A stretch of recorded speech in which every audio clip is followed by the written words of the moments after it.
Hey folks, welcome back. You know what I love? A good quality video game. Nothing quite gets my goose gandered like a game that gives me a positive experience and also stays in my memory for years. And acquiring good games these days is easier than ever. All you have to do is purchase and assemble a $2,000 gaming PC and install Steam. Before you know it, you'll have infinite access to tons of good Steam. What a miracle! If you're not aware, Steam is an online storefront and gaming service designed to be an all-in-one app for PC gaming. You can buy games, store your saves in a cloud, play games with your friends, and access communities for games. One of the nice things about Steam is how supportive it is for small developers. Back in the day, there was Steam Greenlight, an initiative where indie games could be put on Steam and voted by the community to determine whether or not it should be put up on Steam for real. However, in 2017, Steam ended the Greenlight service in favor of Steam Direct, a program that allows developers to just put their games up so long as they can afford a $100 fee and can provide tax forms and stuff. And hey, I mean, what could possibly go wrong? Letting any random jackass with $100 in their pocket put their game on Steam?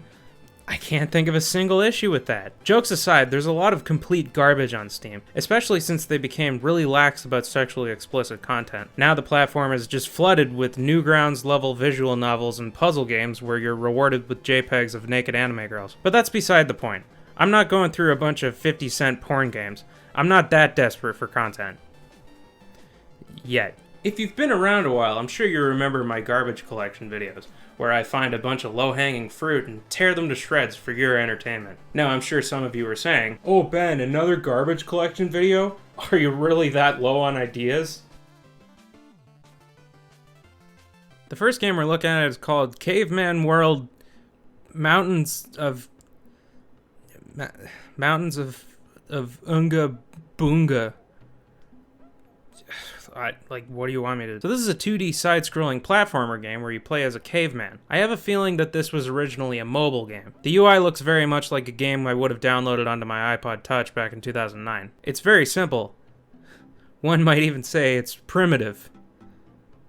You use the keyboard to control, WASD to move, space to jump, shift to sprint, etc. You walk around collecting fruit or food or seashells for some reason, looking for fish skeletons to open doors so that you can keep going. There would be almost nothing to say about this game, but it has a few little weird quirks. The jump is so weird.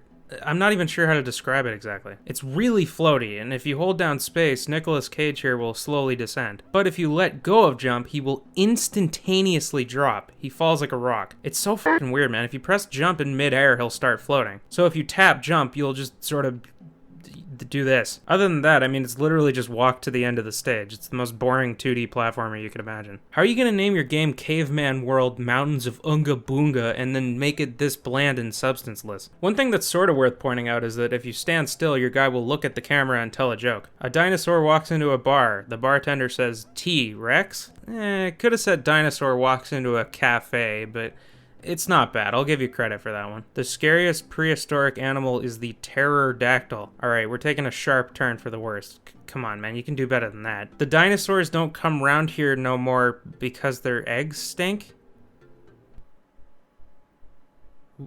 What?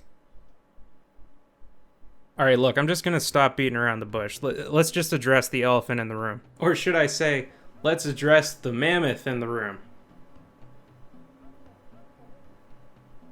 Why the fuck is this caveman carrying around a club if I'm not able to attack any of the enemies? Seriously, I've tried every key on my keyboard and nothing works. Maybe if I pause the game, there'll be like a control manual. Okay, let's take a look. Whoa, what the fuck? The pause button doesn't pause the game? It just pulls up a menu in front of the game. I can even keep controlling Unga Boonga or whatever the fuck his name is while the menu is covering all the action. I could play this entire game with the pause menu blocking most of the screen. I guess this is hard mode. This is also the case when you find a key and the camera pans over to show you which door you've unlocked. You never lose control of this caveman. Overall, caveman game not good. Don't play. Next up is School of Horror! Because it wouldn't be a garbage collection without a shitty horror game. We start up and we're near the entrance of a school. And man, not quite 1 second in and I already have a list of questions. For starters, why am I holding a flashlight? It's like 10:30 in the morning. Second, the wall says, "Find where to hide." From what? Not only is there nothing scary that would necessitate hiding, there's nothing around at all. Good luck finding somewhere to hide too. The player character is like 7 feet tall. So yeah, we start out in this empty school building with no one in it, or at least no one you can see. Everywhere you go, there are sound effects of people talking in the background. It's really weird. Take this home and I'll do some of this. I can do it. Well, I'll just do a basic and then we can correct it. So you walk around like a dumbass trying to find anything to interact with, when eventually you come across this room which has ketchup smeared above the door. This is where you're supposed to hide. I can't imagine a rational person being told find somewhere to hide in an empty school building and then choosing to go in the only room with fucking blood on the wall above. Anyway, you hide and then everything gets spooky. The school is infested with zombies. Ooh! I don't even know where to begin with these zombies, man. They stand around and sort of swing back and forth until you aggro them, and then they slide toward you. They are also the least threatening zombies of all time. Seriously, they are incapable of hurting you. You can walk right past them. What you're supposed to do next is follow these arrows, which will eventually lead to a door, which you enter, and then you get transported to this, like, sewer area, I guess. For some reason now, you no longer have the ability to sprint, and it's nice and dark down here. Damn shame we killed all the battery on that flashlight during the daytime, huh? So yeah, you walk around this stupid-ass dark sewer area full of forks and hallways that lead to nothing. Eventually you come across a basketball net, which is scary, I guess, because the game plays a scare cue. There are some zombies, which are just as much of a non-threat as before. Gotta give them credit, though, they do have very good choreography. I'm gonna be honest, man. I cannot get past this part of the game. It's seriously just a labyrinth of dead-end hallways. Based on screenshots from the Steam page, I think you're supposed to find a gun down here and then head back to the school and kill all the zombies. Eventually you end up in this flashing light epilepsy hallway, which obviously I'm not going to show because I'm not super keen on giving my viewers seizures. I figured this was where the gun was, since it's the only notable hallway, but nope, it's just another fucking dead end. But after walking around like a dickhead for a couple hours, I'm at a loss, man. This is above my payroll. Next up, we got Iron Soul, a third-person shooter game. Now, you might be thinking, Ben, this game looks significantly higher budget than most of the garbage collection games you look at. But yeah, I mean, on the surface, this game doesn't look too bad. I mean, the graphics are pretty decent at least. Nothing mind-blowing, but I have seen significantly worse from games made in Unreal Engine before. It's called the Great Robotic Era for a reason. We live in an age when those things, robots, they live among us, becoming more and more common in all sorts of daily life. I'm not doing it.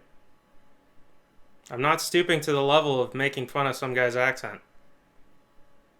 If one day some evil alien race decides to come to us, we should be more prepared. It's not happening. So we start out with this opening cutscene. So many lives at stake. You've got to hurry up. No, actually that's not what he said. Come on, we've got no time. Oh, there you go. So I guess Dr. Eggman here has created a robot that can kill the bad robots, and he's in the middle of activating it, or whatever, when he gets attacked by those little roly ball bionicles. You know what I'm talking about? Thankfully, though, his robot friend shoots the bad robot, allowing him to escape. So here we are in the game, and again, it doesn't look bad. That is until the dialogue boxes start popping up. You start in this little tutorial section where this nameless voice, represented by this purple essence or whatever, is telling you how to play the game. And his voice is just... Now, use those precious movement keys and get your butt to the new coordinates. Like, I'm at a loss here, I'm sorry. That stupid Cyrus must have lost it during this attack. Yeah, his feeble Persian mind couldn't handle a single enemy raid. Whoa, okay. We didn't have to go that route. Once you get past the tutorial, you get to hop right into the game, baby. Hell, fuck yeah, bro. Like I said, it's a third-person shooter, but it's really fucking hard to shoot at anything because you can't see where you're aiming. And the reason for that is because there's no crosshair. You know, that thing that every shooter video game ever made has. Not Iron Soul, though. This game is for real gamers. No, in Iron Soul, if you want the game to be remotely playable, you have to quit the game, go to the main menu, go into options, go to more options, and then you can activate the fucking crosshair. Why the fuck would you make a third-person shooter game and then make the crosshair disabled by default? Is this supposed to be an insanity test? Who on earth would ever want to play a shooter game without a crosshair. Imagine if you started up Mega Man X and it didn't let you charge your buster by default. You could only shoot lemons. Imagine if you had to go back to the start menu, go to options, press more options, and toggle the charge blast. Wouldn't that be fucking stupid? Anyway, aside from that, it's just a very boring third-person shooter game. Robots pop up and shoot at you, and you gotta shoot them, and then you keep going, you know? At the very least, with the default gun, you have to keep clicking to shoot. But eventually you get this automatic machine gun, so you just hold down left click until the enemy dies. It's also probably worth noting that this game is incredibly unoriginal. It's just like a combination of every game the developers ever played. It reminds me a lot of Halo, what with the phases of enemies who barrel roll and stuff, but it's also very reminiscent of Gears of War, what with the perspective and the controls. The level designs are straight out of Ratchet and Clank, you know, with platforming and moving platforms and lasers and stuff. And the most blatant of them all is Dead Space. Like, I mean, look at this main character. He looks exactly like Isaac Clarke. He's even got the glowy spine lights, for Christ's sake. The difference being that in Dead Space, the lights function as your health meter, and it's awesome. Whereas in Iron Soul, the lights function as a reminder that I could be playing Dead Space rather than this. Or any other game, for that matter. Also, the NPCs never shut the fuck up. You don't go 5 seconds in this game without a dialogue box popping up to explain the most obvious shit to you, such as, double jump can allow you to jump further. Wow. At one point I got to this boss and scientist man here was just talking my ear off like, buddy, I'm a little busy at the moment. Also, why am I breathing? I thought I was a robot. Did you design this robot to breathe oxygen? It seems kind of pointless. And you can't even say that this isn't breathing because, like, look at him during the outdoor segments. He's exhaling condensation. This is a breathing robot. This robot has been designed to breathe oxygen. Also, final note, when you try to record this game via Streamlabs, the graphics go all... They do this. Which makes me think that the developers are very sensitive to criticism of their game. With that said, this video is now officially titled Steam Very Good Video Game Collection. None of which I regret purchasing. Next up is Viking Warrior, developed by Viking Warrior and published by Viking Warrior. Let's read that Steam page, baby! Viking Warrior is a third-person action role-playing game. It is made in famous Dark Souls style, where everything is dark and difficult. Explore this game as Viking Warrior now! Wow! We're setting the bar at Dark Souls, are we? That's what we're gonna try and live up to. Alright. Take it away, I guess. So here we are in Viking Warrior. We start things off with a cutscene. Believing we could control the mighty forces that keep the balance of our universe, and we ripped apart the fabric of our space and time.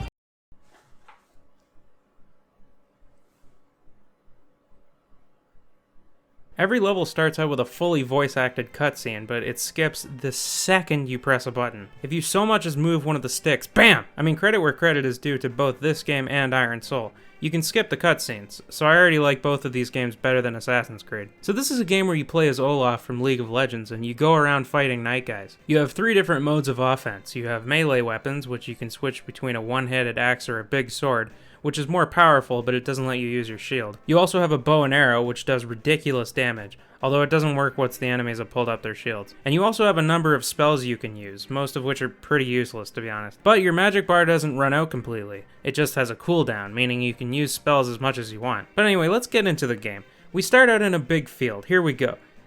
Okay, whoa, guy, okay, take it easy, I wasn't ready. Alright, so I have this many guys chasing me. I know, I'll hide inside this house. Thank God somebody left their door open. Oh, I guess I'm not allowed to. You know what the best thing about that is? There are buildings in this area that you can run into, most of which have open doors. Granted, they never have anything in them, but still, why the fuck would you put a little house with an open door to make it impossible to go inside of? I mean, I guess I have only myself to blame. The game did advertise that it was hard. So anyway, eventually you get to the end of the level where you have to fight this guy, a Vegas Golden Knight. Am I right, guys?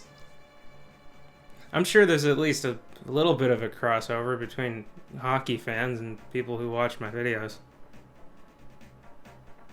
He doesn't seem much more difficult than any of the other guys, but whatever. The next level is Sen's Fortress from Dark Souls, and here you fight, you know, more night guys. And you just keep fighting night guys until you reach the end of the level.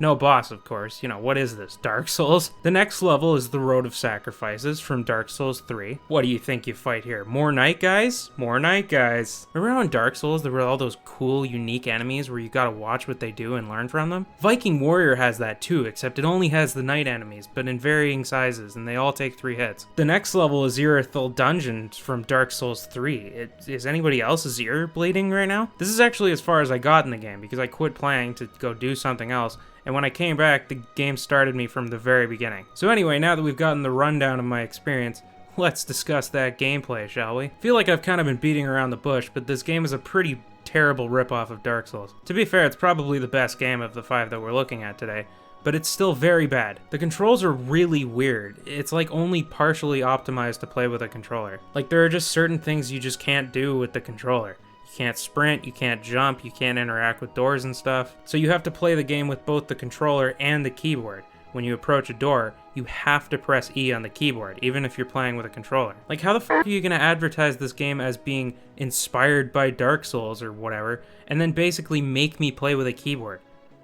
Who the fuck wants to play Dark Souls with a keyboard? There's also the combat. The enemies just approach you and just stand there with their shield up for like an hour. Really, the only opening you get to hit them is to try and attack before their animation completes. Your magic is worthless because their shields block everything, even the spell that makes Hellfire come up from the ground. The worst thing about the combat in this game is that you get no feedback whatsoever. The only way that you can tell if you hit an enemy is if their health bar goes down. Like, you know how in Dark Souls you got... In Viking Warrior, you get... guess I took damage there. Look at how fucking awesome it feels to pull off a parry in Dark Souls. That noise, bro. It's like, fuck you, thine attack hath not worked on this day, you Silver Knight stupid. Meanwhile, you got Viking Warrior, and it's like, I don't even know if that worked. There's also a backstab, but for some reason it only works on enemies who aren't aggroed, so you have to walk up behind them and do it. Thankfully though, you don't have to sneak. None of these guys have any kind of peripheral vision or the ability to sense anything happening behind them. Unless of course you tried to do it to the archer guys. For some reason the backstab just doesn't work on them. Honestly, the best course of action for this game is to just lure each enemy one at a time, spend half an hour fighting them, use your healing spell enough times to completely fill your health, and then move on to the next guy. Repeat until you've gotten through the level. On top of that, like, I have no motivation to fight any of the enemies. You get nothing for it. There are absolutely zero role-playing aspects to this game. You don't level up, there are no bosses, you never find new items, nothing. And it's weird because there are treasure chests that look like you're supposed to be able to open them, but I can't figure out how to do it. I've pressed every key on the keyboard and nothing. I feel like I'm supposed to find more armor and weapons and stuff. Like, I mean, this chest even has a guy standing here protecting it. Surely I'm meant to be able to open this, right? Overall, this game is bad. I can't recommend it. I gotta give the developers credit, though. The absolute balls they must have to just blatantly rip off Dark Souls to this extent, and basically admit to it as a selling point on Steam. Alright, fellas, it's been a wild ride so far. We've looked at a bad game, another bad game, and a fourth bad game. But this next game, man... this is the grand finale. There's nothing I can say that would prepare you for what you're about to see, so let's just get into it. Ladies and gentlemen, what you're currently looking at is the Steam page for a game titled... I'm not even gonna try. Well, whatever this is, it translates from Portuguese to Minor Ultra Adventures. I feel the need to clarify that minor is spelled like this. So I guess these little guys are miners then. They look more like farmers to me, but what do I know? Let's take a trip to Title Screen Avenue, shall we?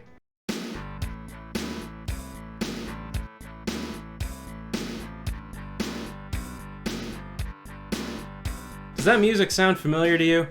Certainly does to me. Well, there's a reason for that. It's because it's Addicted to Love by Robert Palmer. The title screen plays a MIDI rendition of the 1985 rock hit Addicted to Love by Robert Palmer. We're not even 2 minutes in. Alright, let's just rip the band-aid off, man. I'm not getting any younger. It starts with this opening cutscene, which is entirely in Portuguese. Although I don't know if being able to read the subtitles would clear anything up, honestly. This UFO steals this restaurant, I guess, I don't know. And then the game starts.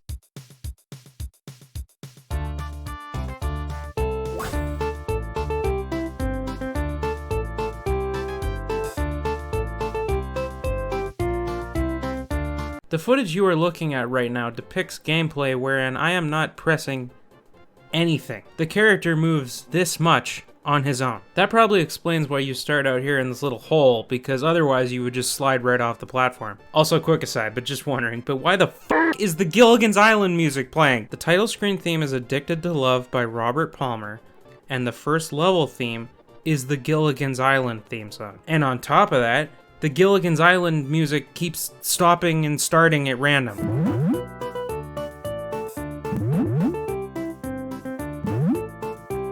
Okay, I can't dwell on this for too long. Let's just actually play it. Believe it or not, this is one of the worst video games I have ever played in my entire life. You control Miner Boy here with the arrow keys. You jump with Z and you attack by throwing your hat with X. That's it. If you hold down Z, he'll do a double jump. And the game controls with Bubsy controls, because of course it does. You just run around this big open level platforming and avoiding the bouncing eyeball monsters. And let me tell you, that is much easier said than done, because this game is insanely difficult to control. You are never at a standstill. The character is constantly sliding around. Even mid-jump, it's like there's a constant wind pushing you in one direction. Like, I'm serious, I played this game for way longer than any person with a functioning brain should ever subject themselves to. And I couldn't get past the first level. It's that fucking brutal. You have to make these insane jumps onto platforms where eyeball guys are already coming at you before you even land, and you can't see where they are because you can't control the camera at all. Plus, when they hit you, you get knocked back, and coupled with the sliding off platforms, you're just fucked. I found out through watching a speedrun that the theme song of the second level is a MIDI version of All the Time by Green Day.